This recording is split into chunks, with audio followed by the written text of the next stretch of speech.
तर ते पॅकेज साधारणपणे 30 ते 40 हजार रुपये महिना होऊ शकतं. कारण त्या महिला सकाळी 3:30 वाजता सेंटरमध्ये येतात, 9 वाजता घरी जातात. घरचा मिस्टरांचा डबा, मुलांचं आवरणं, शाळेत सोडणं, क्लासला सोडणं, स्वतःचं धुणं भांडी सगळं आवरून परत 1 वाजता माझ्याकडे येतात. 4 वाजता 4:30 वाजता घरी जातात, 5:30 पर्यंत झोपतात आणि नंतर परत येणारे जे मुलं किंवा नवरे आहेत किंवा घरचे कोण अजून आहेत त्यांचं वेलकम करण्यासाठी आनंदाने हसतमुखाने उभ्या राहतात. अतिशय टाइम मॅनेजमेंट करणाऱ्या या बायका आहेत.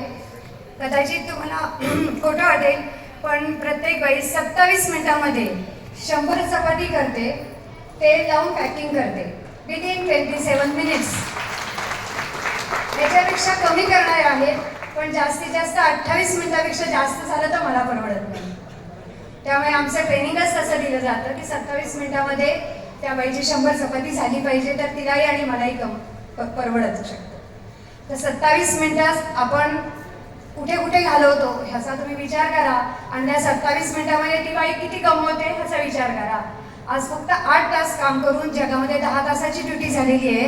त्या काळात माझ्या महिला 8 तास बाहेर काम करून म्हणजे माझ्या सेंटरमध्ये येऊन काम करून कमीत कमी 20-25 हजार रुपये कमवतात. घरातल्या धुणावालीचे पैसे, भांडीवालीचे पैसे आमचे जे कोण 9 to 5 जातं किंवा 9 to 6 जातं त्यांना जे अफोर्ड करावं लागतं ते करावं लागत नाही. घर स्वच्छ राहतं. घरामध्ये आलेल्या पाहुण्यांचं वाकडेकडे तोंड करून स्वागत करावं लागत नाही की मी आता गाडीवरनं आली आहे, ट्रेननी आली आहे, ह्याने आली आहे, दमलेली आहे, नथिंग. कारण त्या कायम चुलीसमोर असल्यामुळे चुलीशी कनेक्टेड असतात. आपण अपडेट आवर्जून व्हावं. आम्ही अपडेट होताना 33 प्रकारच्या चपात्या देतो, फक्त चपात्या, भाकऱ्या आणि पुरणपोळ्या किंवा वेगवेगळ्या प्रकारच्या स्टफ पोळ्या वगैरे याच्यामध्ये आम्ही अपग्रेड झालेलो असलो तरी आम्ही आमचं जे काही कल्चर आहे जुनं, पोलपाट, लाटणं, चपाती, अन्नपूर्णा खाणं हे सोडलेलं नाही. महत्त्वाचं म्हणजे जे लक्ष्मीचं वरदान असतं की कधी पण आपल्याकडे तुळजापूरला जा, कोल्हापूरला जा किंवा प्रत्येकाच्या घरात एक कुलस्वामिनी असते. तिला आपण पीठ, तेल आणि काहीतरी मीठ वगैरे देतो. आम्ही चपातीसाठी एक्झॅक्टली तेच वापरतो. आम्ही एक स्वतः लक्ष्मीला पूजतो कारण आम्ही पीठ, मीठ आणि तेलाशी संलग्न आहोत.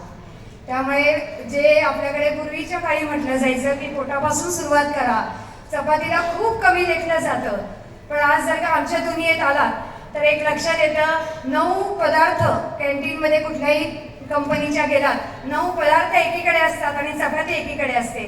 तुमची भाजी कमी पडली, तुम्ही त्याला वाटण लावू शकता, पाणी घालू शकता. मशीनरी आलेली आहे, भात पुडवायला सुद्धा मशिनरी आलेली आहे.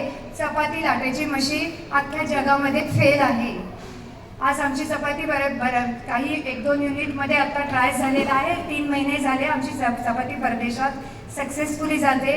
तिकडच्याही सगळ्या अप्रुव्हल्सला आम्हाला हे आहे. मला चपातीला पर्याय नाही आहे. ब्रेड खाऊ शकत नाही. सगळ्यांना, बऱ्याच जणांना इथे असलेल्यांना सुद्धा कदाचित कोरोना काळात घरी बसावं लागलं असेल, काम नसेल. आम्हाला डबल टिबल काम होतं कारण कोरोना सेंटरचं कामही आमच्या गळ्यात होतं. चपाती हे कंपल्सरी होतं त्या काळामध्ये. भात नसला तरी चालत होतं पण चपाती कंपल्सरी झालेली होती कारण कोरोनाच्या गोळ्यांमुळे बऱ्याच जणांना डायबिटीस होता. काही जण पेन्शनर्स आहेत, त्यांची मुलं अमेरिकेत वगैरे कुठे कुठे अडकलेली होती किंवा तिकडे गेलेली. काम दिलं होतं ती चपातीचे 4-4 चपातीच्या गुंडाळ्या करायच्या आणि सोसायटीमध्ये सोडायच्या. त्यामुळे कुठल्याही कामाला कधी कमी लेखू नका. आणि नेहमी कन्सल्टन्सीनी केलं तर कुठलंही काम ओके असतं. त्याच्यासाठी शिक्षणाची, खूप मोठ्या अनुभवाची किंवा कुठे पैशाची किंवा फार मोठ्या काही स्किलची गरज नसते. जे